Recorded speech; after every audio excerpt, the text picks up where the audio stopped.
Assalamualaikum warahmatullahi wabarakatuh. Kami dari kelompok 2 yang beranggotakan 1. Lina Dewi, 2. Amanda Putri, 3.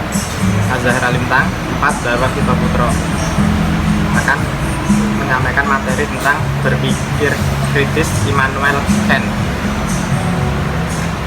Biografi Immanuel Kant lahir di Königsberg, Prusia Timur, Jerman pada tanggal 22 April 1724. Kant lahir di tengah-tengah kemiskinan, merupakan anak keempat dalam keluarganya, memiliki 5 saudara perempuan dan 1 saudara laki-laki.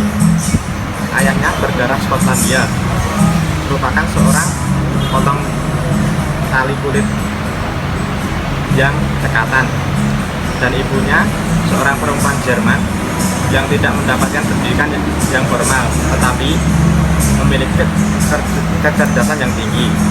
Pada usia 18, Kant memasuki Universitas Königsberg sebagai mahasiswa teologi yang mendapatkan bantuan beasiswa.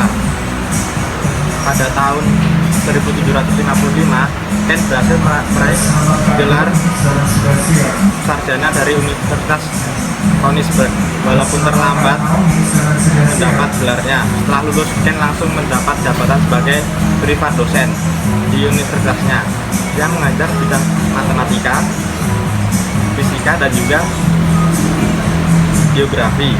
Kant pernah menolak tawaran Universitas Berlin untuk menjadi profesor dalam bidang puisi. Hal ini karena kecintaan beliau terhadap Universitas Königsberg. Pada tahun 1770, Kant diangkat menjadi profesor di Universitas Königsberg dalam bidang logika dan metafisika. Pada tanggal 8 Oktober 1803, Immanuel Kant jatuh sakit untuk yang pertama kalinya di sepanjang hidupnya. Beliau mengalami stroke ringan karena terlalu banyak makan keju Inggris kesukaannya. 4 bulan kemudian, ia semakin lemah dan akhirnya meninggal dunia pada tanggal 12 Februari 1804.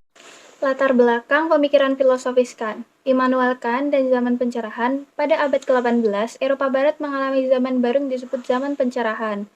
Dinamakan zaman pencerahan karena manusia mulai mencari cahaya baru di dalam rasionalnya sendiri. Abad pencerahan dimiliki semboyan, beranilah untuk berpikir sendiri. Kemajuan abad pencerahan ini dibuktikan dengan pesatnya perkembangan ilmu pengetahuan, misalnya Isaac Newton. Pengaruh Kant dengan suasana zaman pencerahan nampak dalam epistemologi, teologi, dan etikanya. Kant berusaha mencari prinsip-prinsip yang ada dalam tingkah laku dan kecenderungan manusia. Pietisme yang sudah Kant kenal sejak anak-anak memperlihatkan pengaruh ganda pada dirinya.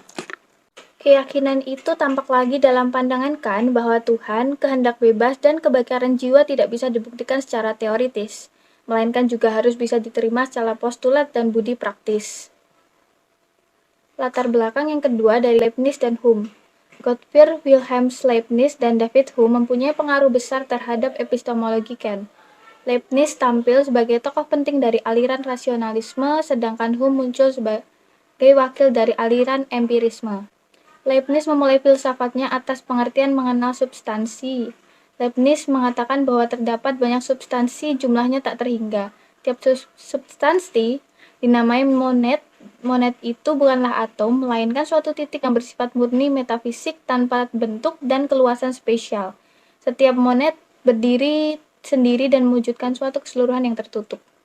Menurut Leibniz, pengetahuan manusia mengenai alam semesta sesungguhnya telah ada di dalam dirinya sendiri sebagai bawaan. Pada mulanya, pengetahuan ini berbentuk gagasan atau ide yang belum sadar, tetapi kemudian ini dijadikan sadar oleh karya imanen jiwa manusia yang merupakan sebuah monet inti. Sir David Hume adalah filsuf Skotlandia dan penganut aliran empiris. Berbeda dan bertentangan pendapat dengan Leibniz, Hume menolak bahwa manusia memiliki pengetahuan bawaan. Bagi Hume, sumber pengetahuan itu adalah pengalaman dari pengalaman yang diperoleh dalam 2 hal, yaitu kesan-kesan dan pengertian-pengertian ide-ide. Kesan-kesan adalah apa yang diperoleh secara langsung dari pengalaman baik dari pengalaman lahiriah maupun batiniah. Yang dimaksud ide adalah apa yang ia peroleh secara tidak langsung dari pengalaman, lewat refleksi atau dalam kesadaran. Pemikiran Kant pada 3 karya besarnya. Pada tahun 1781, Kant menerbitkan Critique of Pure Reason atau kritik atas rasio murni yang secara umum dianggap sebagai karya besarnya. Kant menolak pernyataan Hume bahwa segala pengetahuan berasal dari pengalaman. Bagi Kant, ruang dan waktu merupakan sesuatu yang subjektif. Ruang dan waktu itu bisa diibaratkan seperti kacamata yang tidak bisa berpindah-pindah. Yang kedua, 7 tahun setelah menerbitkan karyanya yang berjudul Critique of Pure Reason tersebut, Kant menerbitkan karya lainnya yang berjudul Critique of Practical Reason, kritik atas akal budi praktis. Di dalam karya ini, Kant kembali mempermasalahkan Tuhan yang sebelumnya dianggap tidak bisa dibicarakan karena tidak tergolong dalam kategori-kategori. Buku ini dimaksudkan sebagai bagian etika dari sistem Kant. Di sini, Kant tidak lagi mencari dasar-dasar metafisika bagi persepsi, namun mencari dasar-dasar tersebut bagi moralitas. Pada kenyataannya, akhirnya Kant menyimpulkan bahwa hanya adanya sebuah prinsip tunggal, yakni imperatif kategoris, atau biasa disebut dengan kategori yang tidak bisa dihindari. Inilah tindakan a priori bagi semua tindakan moral, yakni premis metafisika. Yang ketiga, pada tahun 1790, ketika Kant berusia 58 tahun, ia menerbitkan karya spektakulernya yang ketiga dengan judul Critique of Judgment. Walaupun dari judulnya karya tersebut hanya membahas keputusan-keputusan estetis, di dalamnya juga dibahas mengenai teologi, sama seperti halnya dengan teori persepsi dan teori etikanya. Immanuel Kant berusaha untuk memberi dasar metafisika bagi teori tentang keputusan estetik. Dia berharap untuk menciptakan suatu prinsip a priori yang membuat pengertian akan keindahan menjadi mungkin. Next. Pengertian etika dan moralitas. Etika berasal dari bahasa Yunani kuno, yaitu ethos yang berarti adat kebiasaan, watak, atau kelakuan manusia. Etika adalah ilmu pengetahuan tentang kesusilaan atau moral. Moral sebenarnya tidak jauh berbeda dengan etika. Secara bahasa berasal dari kata Latin mos, moris, yang memiliki arti adat kebiasaan. Akan tetapi, moral dan etika tidak sama. Objek material filsafat moral adalah tindakan manusia sebagai manusia. Tindakan yang dimaksud adalah tindakan khas yang dilakukan oleh manusia, termasuk tindakan moral. Hakikat moralitas menurut Kant adalah kesadaran akan kewajiban, yaitu kewajiban yang mutlak. Menurut Kant, orang baik bukan dia yang berhasil menjadi bahagia, tetapi dia yang berhasil memenuhi kebahagiaan. Baik, untuk selanjutnya ada konsep etika Immanuel Kant. Etika Immanuel Kant dikategorikan dalam etika deontologis. Apa itu etika deontologis? Etika deontologis adalah etika filsafat moral yang mengajarkan bahwa suatu tindakan itu dikatakan benar apabila tindakan tersebut selaras dengan prinsip kewajiban yang relevan untuknya. Para penganut aliran etika deontologis ini berpendapat bahwa norma moral mengikat manusia secara mutlak sebagai makhluk rasional. Makhluk rasional sendiri diartikan sebagai makhluk yang bersifat nyata dan memiliki akal pikiran serta nafsu yang diberikan Tuhan kepadanya untuk berpikir, mencari kebenaran, mencari ilmu pengetahuan, serta untuk membedakan antara yang baik dan yang buruk. Menurut Immanuel Kant, manusia baru dikatakan bersikap moral apabila dia mematuhi kewajiban moralnya dengan bersikap hormat terhadap hukum moral.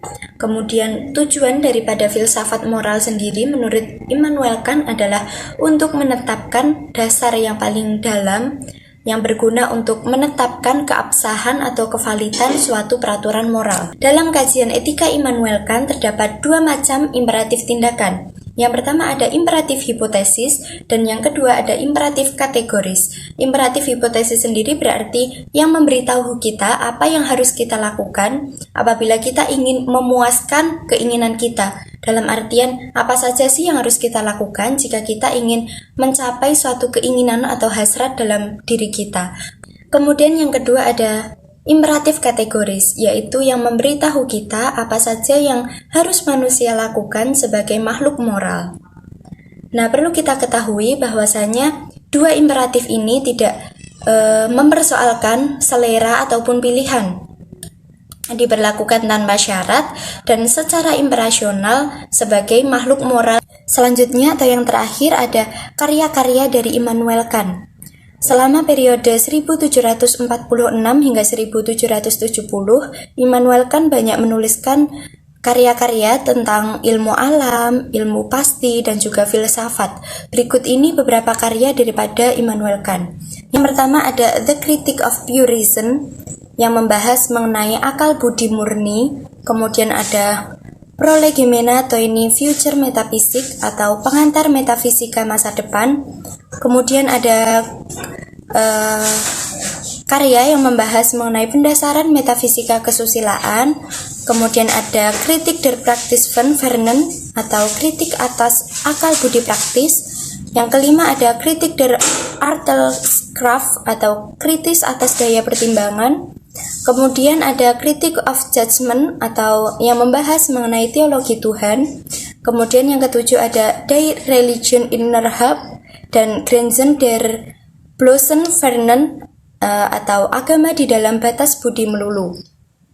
Kemudian yang kedelapan ada Zum ewigen Frieden yang membahas mengenai menuju perdamaian abadi. Kemudian yang kesembilan ada Metafisik der Sitten atau metafisika kesusilaan. Kemudian yang ke-10 atau yang terakhir itu ada Anthropology in pragmatischer Hinsicht atau antropologi dalam sudut pandang pragmatis. Nah, itu dia materi yang bisa kelompok 2 sampaikan. Apabila ada kekurangan, kami mohon maaf yang sebesar-besarnya. Untuk teman-teman yang kurang paham atau kurang jelas dengan materi yang kami sampaikan atau mungkin ada pertanyaan-pertanyaan, nanti bisa kita lanjutkan di ruang diskusi. Sekian dari kelompok 2, terima kasih. Wassalamualaikum warahmatullahi wabarakatuh.